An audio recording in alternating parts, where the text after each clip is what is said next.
আমাদেরকে উজ্জীবিত করে দিল। এর জন্য আমরা সুদূর নদিয়া থেকে এসছি, যাতে করে মসজিদটা আবার নতুন করে বাবরি, আমাদের ঐতিহাসিক বাবরি মসজিদ যেন বাকি থাকে।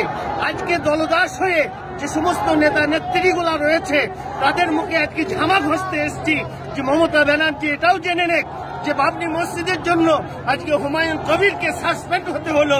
আজকে মমতা ব্যানার্জি জগন্নাথ মন্দির তৈরি করছে, মমতা ব্যানার্জি লিঙ্গ মন্দির তৈরি করছে, একবারে হাস্যকর মন্দির তৈরি করছে। তার জন্য মমতা ব্যানার্জির কোনো কিছু নাই। আজকে হুমায়ুন কবির, আজকে বাবরি মসজিদ, হুমায়ুন কবির জিন্দাবাদ, তাকে আজকে সাসপেন্ড করা হয়েছে। আমরা চাই হুমায়ুন কবিরের পাশে থেকে হুমায়ুন কবিরকে আরো উচ্চ র্যাঙ্কের আমরা পদ দিয়ে তাকে আমরা ভারতবর্ষের বুকে সর্ববড় নেতা হিসাবে আমরা দেখতে চাই। আজকে বাবরি মসজিদ আল্লাহর ঘর। আল্লাহ কালামুল্লাহর ভাষায় বলেছেন, ওয়ান্নাল মাসাজিদা লিল্লাহি ফালা তাদউ মাআল্লাহি ইলাহান আখার। মসজিদ আল্লাহর জন্যই বানানো হয়, আর সেখানে ইবাদত করাই হয়, সেখানে অন্য কোনো কিছু হয় না।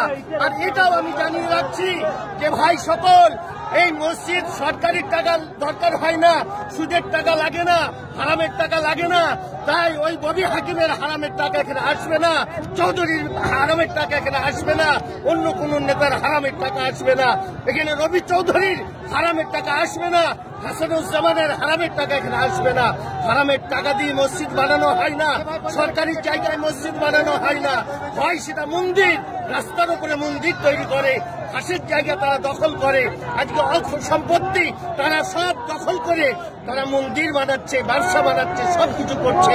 আর আমরা বাবরি মসজিদ বানাবো, তার জন্য তাদের এত গায়ে জ্বালা। আজকে আলহামদুলিল্লাহ আমরা বাবরি মসজিদের স্থানে এসে ইট দান করে আমরা সবাই আনন্দ উপভোগ করছি। আজকে লক্ষ লক্ষ মানুষ আজকে